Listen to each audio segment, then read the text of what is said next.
Saat ini memang masih menjadi perdebatan di antara para ahli ya, kapan dan seperti apa masa lalunya situs yang sangat luas ini ya, sekitar 3 hektar ya. Bisa juga disebut blender zaman kuno ya, atau mortar stone ya untuk melembutkan ya. Para wanita Jawa ini membutuhkan energi loh untuk memutar batu ini loh. Orang pendeta Makudur biasanya ketika acara peresmian penetapan tanah-tanah Sima Perdikan ini kemudian menyembelih ayam di atas batu kalumpang dan memecahkan telur. Artinya keputusan seorang Sri Maharaja itu sudah diputuskan dan tidak bisa diganggu-gugat.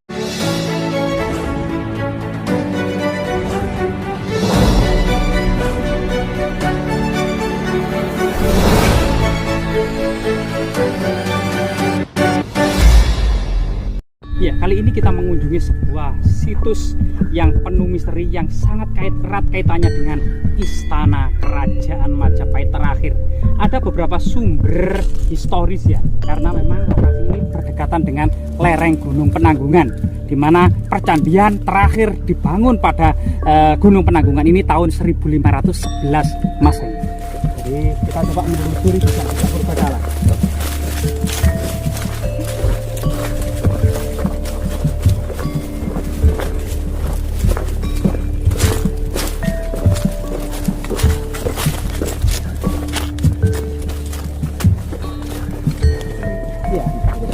Sampai saat ini memang masih menjadi perdebatan di antara para ahli ya, kapan dan seperti apa masa lalunya situs yang sangat luas ini ya, sekitar 3 hektar ya. Jadi penuh dengan struktur tembok bata kuno.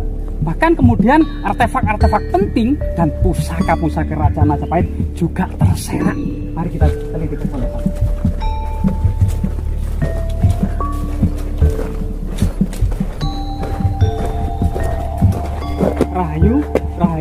Rahayu. Nah, di lokasi ini ada beberapa batu berbentuk silindris dengan beberapa lubang ya. Jadi ini ada lubang, ini berbentuk silindris, dan di bawahnya ini juga silindris. Di bagian samping ini juga ada lubang. Keras. Jadi ini bisa diputar-putar seperti ini ya. Nah, ini diputar-putar. Ini biasanya itu ada semacam kayu yang dibuat untuk naruh di sini ya, semacam kayu di depan. Kemudian ini biji-bijian, entah itu berupa beras atau biji-bijian kacang yang lainnya, ini kemudian diputar. Nah ini kemudian biji-biji yang masuk di sini, ini merembes ke sini dalam bentuk yang sudah lembut ya, atau sudah sudah halus gitu ya. Nah ini caranya, ini dulu. Jadi para wanita Jawa ini membutuhkan energi loh untuk memutar batu ini loh, yang sangat besar ini loh, diputar-putar seperti ini ya. Nah ini. Apakah ini termasuk blender zaman kuno ini? Ini ya? bisa juga disebut blender zaman kuno ya, atau mortar stone ya untuk melembutkan ya. Nah, luar biasa sekali. Ada 2 di sini. Nah seperti ini. Nah ini juga iya.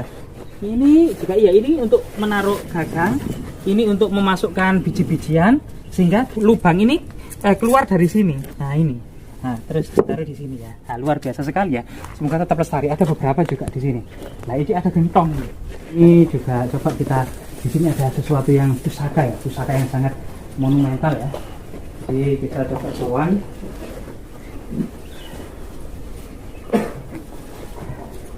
Ini rahayu.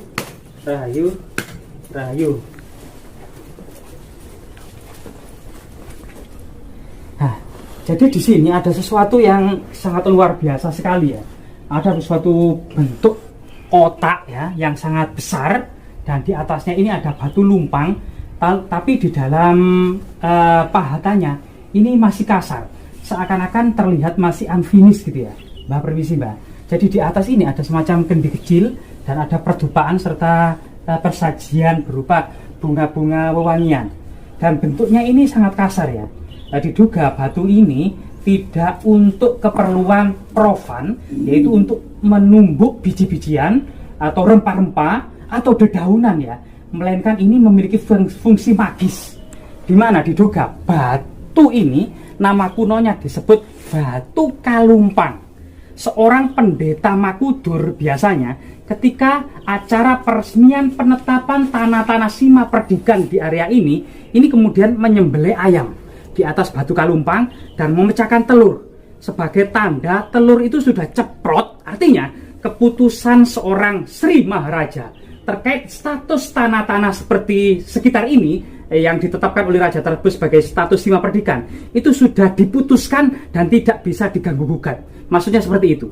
Setelah itu kemudian Sang Makudur itu kemudian membacakan kutukan-kutukan yang sangat menyeramkan di arah ini, yang menghadap ke utara, menghadap ke barat, menghadap ke selatan, menghadap ke timur, seraya kemudian menyebutkan seluruh dewa-dewa termasuk makhluk-makhluk halus lainnya, antara lain itu Gandharwa. Kemudian membacakan kutukan-kutukan yang sangat menyeramkan.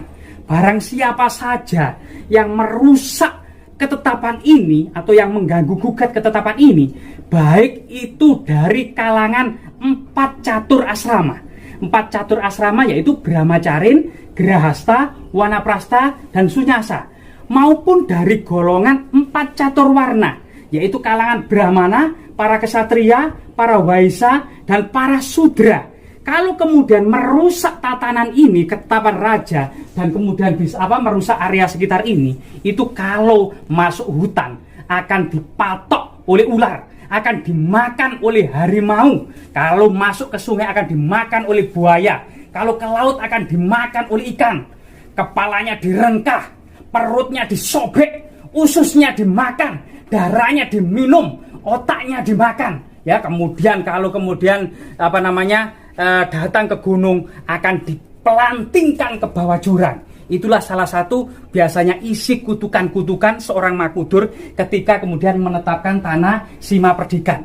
Di area ini diduga memang memiliki fungsi magis lumpang ini sebagai tanda kemungkinan ya seorang Makudur tersebut menetapkan sebuah kutukan-kutukan atas area ini pada masa lalunya, sehingga kemudian sulit untuk ditembus oleh musuh ya. Bahkan kemudian eksistensi dari Gunung Penanggungan ini masih eksis ketika kota Majapahit yang ada di Trowulan runtuh tahun 1400 Saka, 1478 Masehi.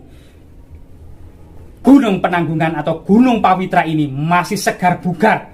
Terus terjadi pembangunan percandian ya. Jadi Candi Carik yang saat ini itu ya, Candi Lura, Candi Siwa, Candi Wisnu yang dibangun pada masa-masa akhir Majapahit itu, bahkan pada tahun-tahun 1511 atau hampir pertengahan abad ke-16, Candi Merak, Candi Yuda, Candi Penanggungan ini masih dibangun, terutama di lereng utara dari Gunung Penanggungan ini. Jadi masih eksis. Sehingga kemudian para agamawan yang ada di lereng Gunung Penanggungan ini memiliki faktor penting dalam menentukan ekstensi kerajaan Majapahit.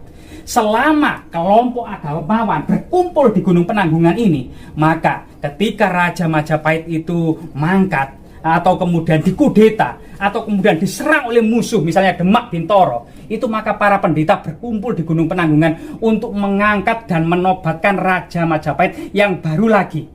Dari sinilah kemudian eksistensi Gunung Penanggungan ini menjadi prioritas oleh Kesultanan Trenggono Demak ini, yang kemudian tahun 1543 gitu ya, secara besar-besaran kompleks Gunung Penanggungan yang merupakan tempat berkumpulnya para pendeta utama dan para bangsawan yang telah dinobatkan oleh para pendeta ini benar-benar runtuh total dengan usaha keras oleh Demak Bintoro gitu ya. Nah, ini sebuah pelajaran yang patut kita patut kita menjadi pelajaran bagi kita semuanya, pentingnya golongan agamawan ya dalam kemudian mendampingi para pemimpin atau para raja gitu ya. Dan semoga hal-hal seperti ini tetap lestari dan menjadi pelajaran bagi kita semua. Untung lokasi ini sudah diuri-uri ya oleh masyarakat sekitar atau sempat sudah ditetapkan oleh Balai Pelestarian Cagar Budaya Jatim gitu ya. Dan semoga tetap memberikan edukasi dan kemudian motivasi akan kejayaan